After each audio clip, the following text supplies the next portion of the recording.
আল্লাহ তাআলা যদি দয়া করে আমাদেরকে মাফ না করে, আমাদের বাঁচার কোনো উপায় নাই। আপনি কি ভেবেছেন আপনার নামাজ দিয়ে আপনি জান্নাতে যাবেন? আপনি তাহাজ্জুদ গুজার, সেজদা দিতে দিতে কপালে দাগ ফেলেছেন, এটা আপনারা জান্নাতে নেবে না। আপনি এলাকার সবচেয়ে বড় হাতেম তাই দানশীল, এই দানের ভরসায় বসে আছেন।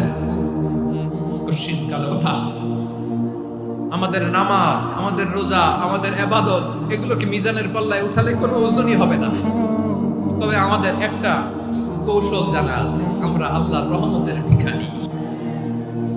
আমরা সেদিন আগেই গুনার স্বীকৃতি দিয়ে দেব।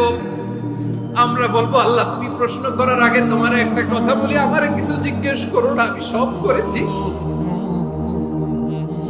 এমন কোন পাপ নাই যে পাপ আমারে দিয়ে হয় নাই। তোমার রহমত দিয়ে তুমি জান্নাতে পাঠাবা, তোমার দয়ায় জান্নাতে যেতে চাই, আমল দিয়ে না। পারবেন বলতে? কিয়ামতের দিন আমরা বলবো, আল্লাহ আমার আমল দিয়ে জান্নাত চাই না, আমি তোমার দয়া দিয়ে জান্নাত চাই। তোমার দয়া ছাড়া আমার কোনো উপায় নাই। কারণ আল্লাহ যদি বিচার করে, বাঁচার কারো উপায় নাই। আল্লাহ যদি বলে ফেলেন তুই এটা করলি কেন, ওখানে গেলি কেন, কোরআনে 1000 বার নিষেধ করলাম তারপরেও এই পাপে জড়ালি কেন, এরকম প্রশ্ন ছুড়ে দিলে আমার উত্তর আছে? বাঁচার কোনো উপায় আছে? আপনার আমল দিয়ে জান্নাতে যাবেন? কি দিয়ে যাবেন? আল্লাহর দয়া দিয়ে। আল্লাহর রহম আর দয়া ছাড়া কেউ জান্নাতের চেহারাও দেখতে পাবে না। আমার প্রিয় ভাইরা, এই দোয়া আল্লাহর কাছে পছন্দনীয় হওয়ার কারণ তিনটা। দোয়ার প্রথম অংশে আছে তাওহীদ, আল্লাহর একত্ববাদের ঘোষণা। এই দোয়ার দ্বিতীয় অংশ আছে তাসবিহ, আল্লাহর প্রশংসা সূচক বাণী। এই দোয়ার 3 নাম্বার অংশ পাপের স্বীকৃতি।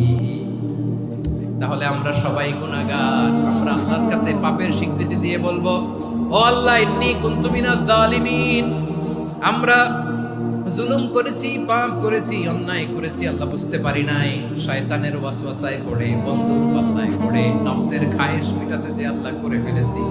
তুমি গুনাহ না মাফ না করলে আমাদের গুনাহ মাফ করার দ্বিতীয় কেউ নাই। ঠিক কিনা বলেন?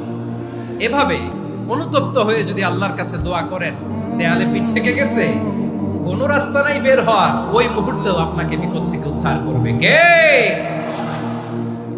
বিশ্বনবী চরম বিপদে পড়লে দুটা দোয়া পড়তেন। প্রথম হলো এটা, লা ইলাহা ইল্লা আনতা সুবহানাকা ইন্নী কুনতু মিনাজ জালিমিন। এই দোয়াটা আমরা বেশি বেশি পড়ব প্রিয় ভাইরা। রাজি আছেন? সবাই আওয়াজ করে পড়ুন ইনশাআল্লাহ। আমার প্রিয় ভাইয়েরা, বিপদে পড়লে